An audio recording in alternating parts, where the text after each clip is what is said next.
Welcome to the Real Estate Espresso Podcast, your morning shot of what's new in the world of real estate investing. I'm your host, Victor Menasce. This is the weekend edition where we interview notable people from the world of real estate investing.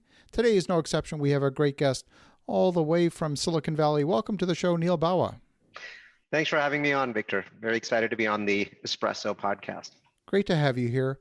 Neal, we've got to know each other and we've been looking at all kinds of different projects over the span of the last year.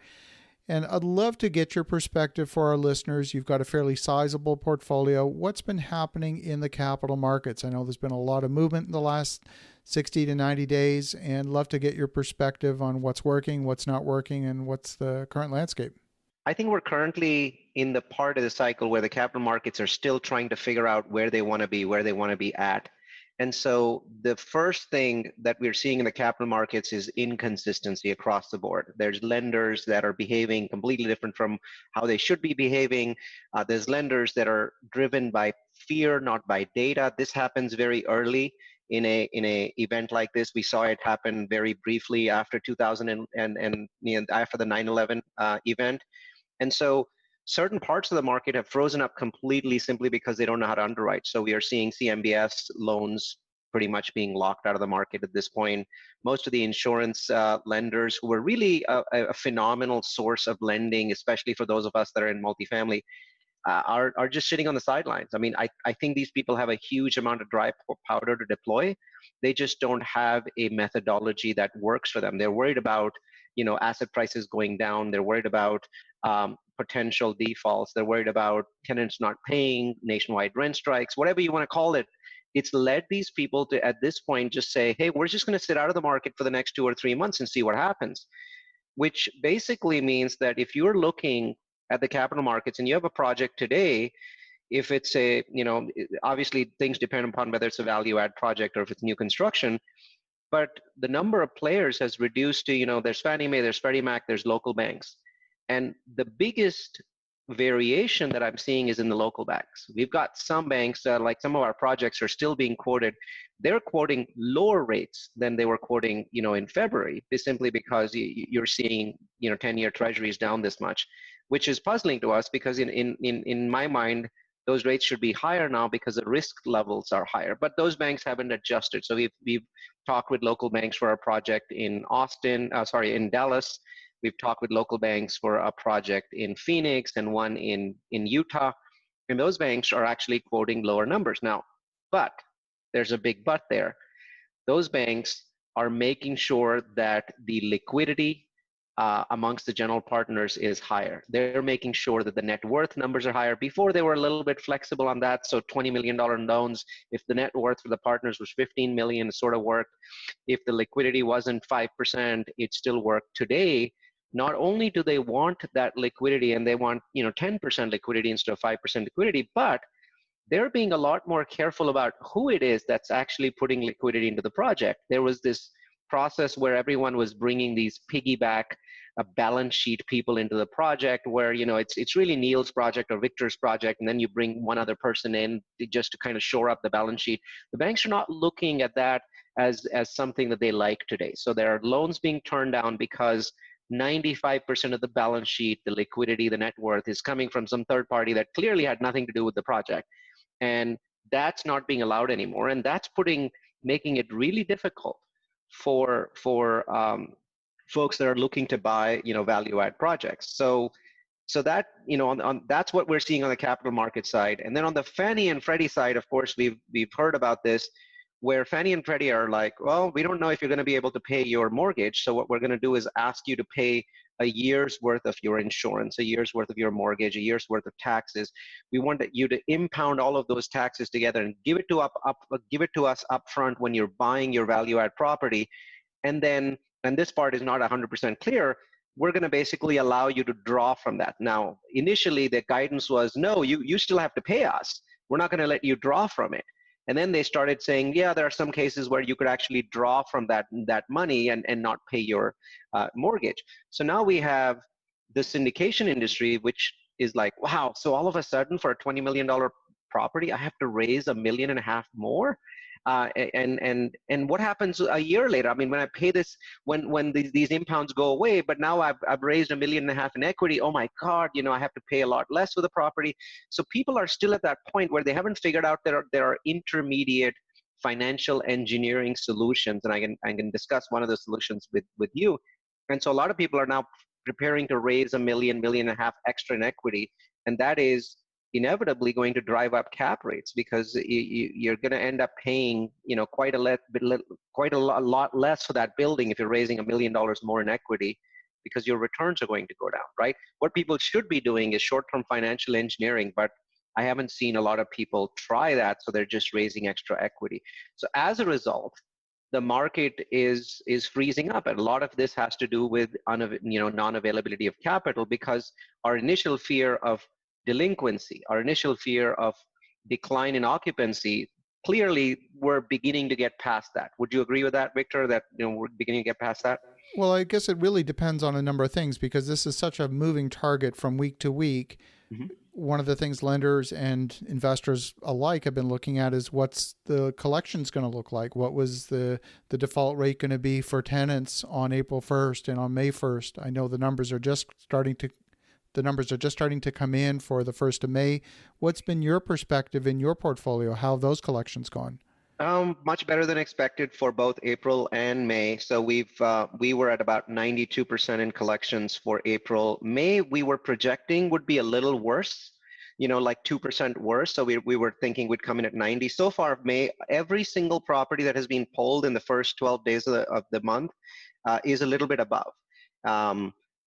I can speculate as to why that's happening. I think it's probably the more of the checks coming in. It's the very generous unemployment program that we have going right now. So it could be one of those. It could be the fact that because PPP checks have come into employers, a lot of them are like, okay, come on back in.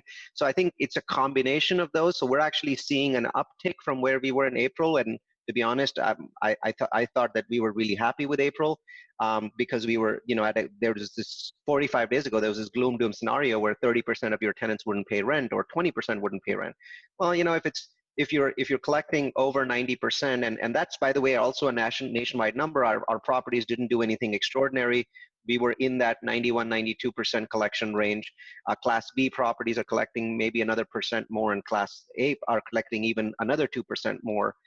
But on the occupancy side, it's been very, very stable. I've checked with all of my friends. Everyone says occupancy stable. A lot of people that had given us notices to vacate have decided to pull those notices back. They don't want to go anywhere in the middle of a pandemic. We are seeing a significant dip in occupancy for Class A properties, and that happened in May only, not in April, so we didn't see anything there. But in May, it was sharp enough for multiple sources to talk about it and for us to look at it, and it's like, oh yeah, we're getting advisories from Marcus and Millistrap and Barcadia and a bunch of other people saying, you know what, there's an occupancy issue beginning to happen in Class A. So we've seen that, but it hasn't affected Class B or Class C as yet. Rents have been mostly flat, so down 0.7% for so far because of this, and that's a very, very small decline in rents. But I do expect that there's going to be some more decline in rents going forward. And the lenders, really, the reason the capital markets are frozen is they want to see this stuff. They want to see where rents go, where occupancies go, where delinquencies go. And as we move forward, there's the potential that the capital markets will loosen, because we certainly are not seeing any evidence of doom gloom scenarios. We're not seeing anything worst case happen anywhere in the country. Well, it's a human reaction. It doesn't matter whether you're an investor or not. People like certainty, and investors in particular like certainty. And my goodness, we are certainly in a period of uncertainty. So how do you give an investor certainty when things are moving so quickly from week to week? You're going to be standing in front of an investor and saying, oh, don't worry about those 33 million unemployment claims. That's not going to affect our rental business at all. And they're going to look at you a little bit skeptically. Do you sit on the sidelines now? Do you try and move forward with projects, or do you only go after distressed assets? What's your perspective? I think my mindset on that changes on a day-to-day basis. As I look at data, it changes.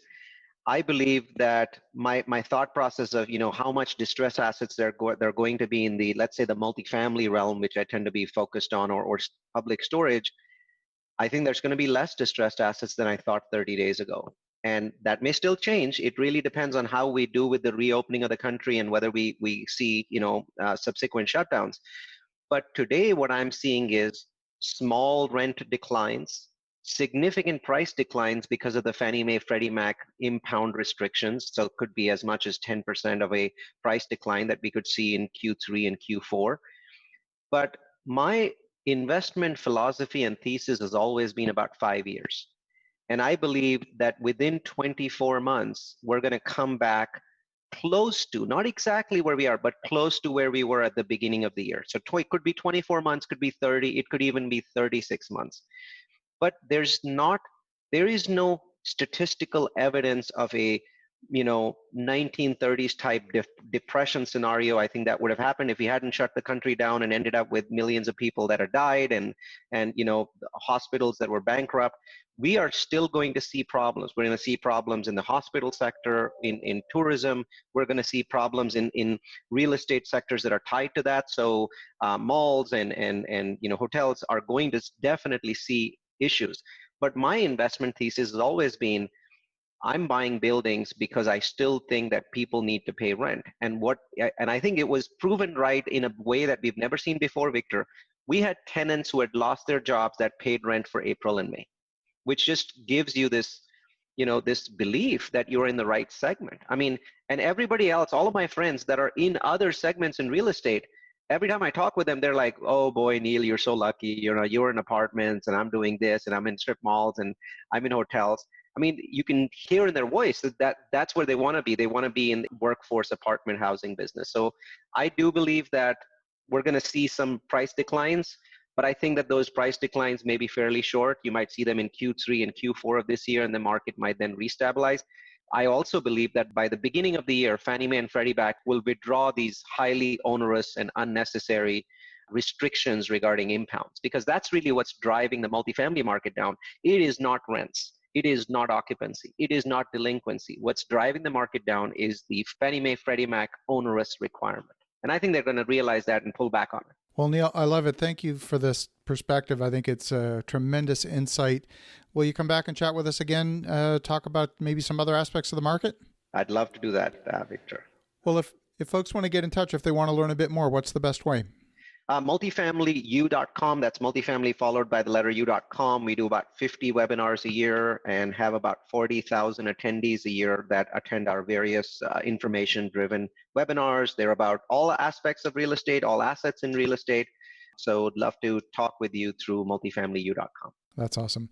Well, definitely reach out to Neal at multifamilyu.com. And for the listeners at home, have an awesome rest of your weekend. Go make some great things happen. And we'll talk to you again tomorrow.